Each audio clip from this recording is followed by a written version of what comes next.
Magandang umaga! Kumusta po? Narito po ulit ang update natin para sa lagay ng ating panahon. Ngayong umaga po ng July 26, 2025. Sa ngayon po ay palabas na sa ating area of responsibility ang bagyong Emong at wala na po itong direktang epekto sa alinmang bahagi ng ating bansa. Maliban po sa nahahatak nito ang habagat na siya naman pong nakakaapekto dito sa ating bansa, lalo na po sa kanlurang bahagi.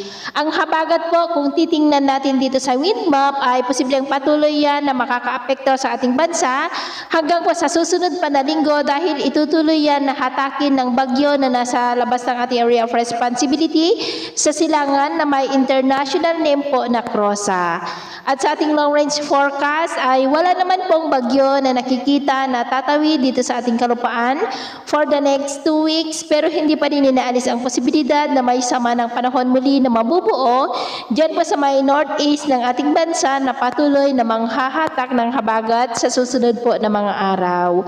At sa lagay ng ating panahon ngayong madaling araw ay maayos po ang panahon sa mas malaking bahagi ng ating bansa, pero dahil sa habagat ay may mga isolated rain sa coastal areas ng Ilocos Region, Batanes, Central Luzon, Camarines Norte, Mindoro, Northern Palawan, Aklan, Sulu Archipelago at ilang bahagi ng Zamboanga.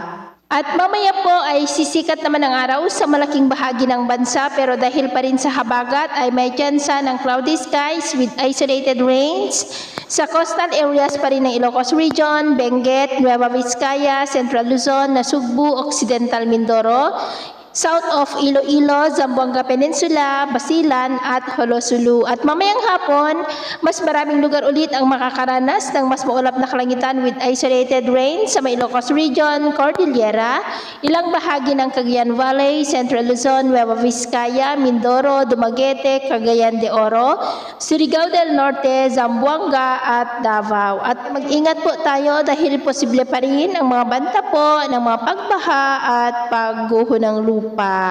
At sa atin naman pong mga baybayin, dahil sa habagat ay maalon po ngayon sa mga baybayin ng Bataan, Lubang Islands, Mamburao, kanlurang baybayin ng Northern Palawan. At dahil naman po kay bagyong Emong, ay iwasan na muna natin ang papalaot sa mga baybayin ng Batanes, Babuyan Islands, at silangang baybayin ng Northern Luzon dahil ang mga alon po dyan ay posibleng aabot hanggang sa 1.8 to 3.5 meters height. Kaya hanggat maaari po, ay iwasan na muna natin ang papalaot dyan sa mga may kulay pula para mas makaiwas sa mga sakunang pangkaragatan. So ito po ang latest update natin sa araw na ito. At ako po muli si James na nagsasabing sa kahit na pagsubok po na darating sa ating buhay, huwag na huwag po tayong mawawalan ng pag-asa. Thank you and God bless!